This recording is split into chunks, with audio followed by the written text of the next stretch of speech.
Hi guys, welcome to Ancestor Says. That last energy pull was I don't know what's going on with that energy, but it was very, very draining and very, very just icky. So I had to do a cleanse, okay? But however, I do have more messages to give y'all. I have like a backlog. So I'm going to be definitely focusing on getting these out. My first love is what I'm building for myself, which is my spiritual, I'm gonna say company, but more so tribe. Okay, my spiritual tribe is what my heart and my passion is in. But of course, we live in a real world, so we have other responsibilities to take care of. Um, I'm getting better and better at being able to balance it all, but we're all human. Nobody's perfect. So I'm really, really, really, really, really putting in the initiative to put way more energy into me and what I'm trying to build, and not just for me, but for whoever is a part of my soul tribe, for all of us, to grow. Like, everybody deserves to be happy, yo. Like, I don't know how else to say that. Everybody deserves to be happy, and it's so hard. Well, let me reverse that. It seems like it's so hard to do, to accomplish in a world that's so demanding. But who is doing the demanding? It's definitely not God. So who are we following? Who rules are we living by?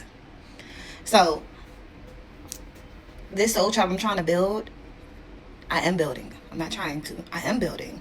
Is so everybody can understand their place, their purpose, be successful while doing what you're passionate to do. Because if it's your purpose and if it's your calling, God is going to make a way for you and make sure that you thrive, succeed in what it is that He placed on you to do. I think that everybody deserves genuine love, friendship, or family.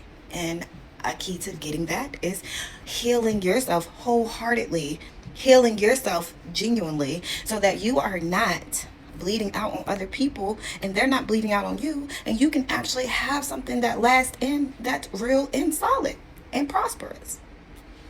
We all have different visions of what like success looks like, what abundance is,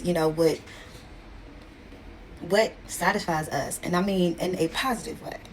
But we all know that we all come from different walks of life. Some people harder than others, which becomes like kind of like a snowball effect, and some people harder to get themselves in a place where they actually can function without being in chaos, or can function without drama, or don't feel like something's missing if it's peaceful. And a lot of that comes from our childhood. A lot of that comes from experiences. A lot of that comes from traumatic events. A lot of that comes from anger. A lot of that comes from pain. And those are things as people we cannot avoid. I don't care how much of it is just the fact that it's there. And we can't control things when we're children. And I know I've said this 100 times, but it's something that's really tender. We cannot control things when we are children, but we can control things while we are adults. We can't control everything or every situation that life brings to us, but we can control how we act. But we can control how we react. We can control how much we let it affect us. We can control whether we get back up. And I was here. Go on, dust your shoulders off. Ladies and pimps, go on, drop the phone out. Y'all know the song. I forgot the name. Brush your shoulders off. Somebody answers in the road with this music. But anyway, and having to look within ourselves and figure out who we are and what is our definition of these things, not what the world says it is, not what the world says it looks like, not what your family raised you to think, feel, see how it is. What do you feel? Because that's where your happiness resides at. What do you want? What makes you feel good? What's the right way to you? That's just what it is. That's the goal. And I'm a work in progress too. And for one more thing I wanted to say, so people understand that following God, walking with God, believing in God, and your spirit, your ancestors, whatever you prefer, whatever. But to understand that to be close, for me, God does not mean perfection. It means being willing to be open to grow. And it doesn't mean overnight. Be willing and be open to change. And it doesn't overnight. Be willing and open to take accountability. It doesn't happen overnight. Being okay with knowing that sometimes you're going to make mistakes. Being able to still look yourself in the face if you feel like, oh Lord, I just did my big one. Being able to sit with that, figure it out, deal with your consequences, and keep it moving. Whatever that looks like. So that's the point. And that's also what I've been reflecting on when I've been learning and trying to grow myself in.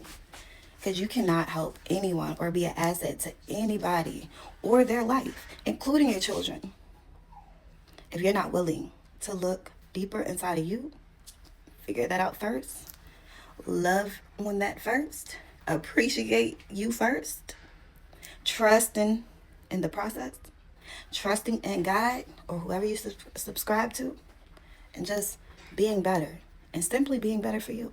Not for the next person. Not because no, for you. When you strive to be better for you, everything else will just fall in line.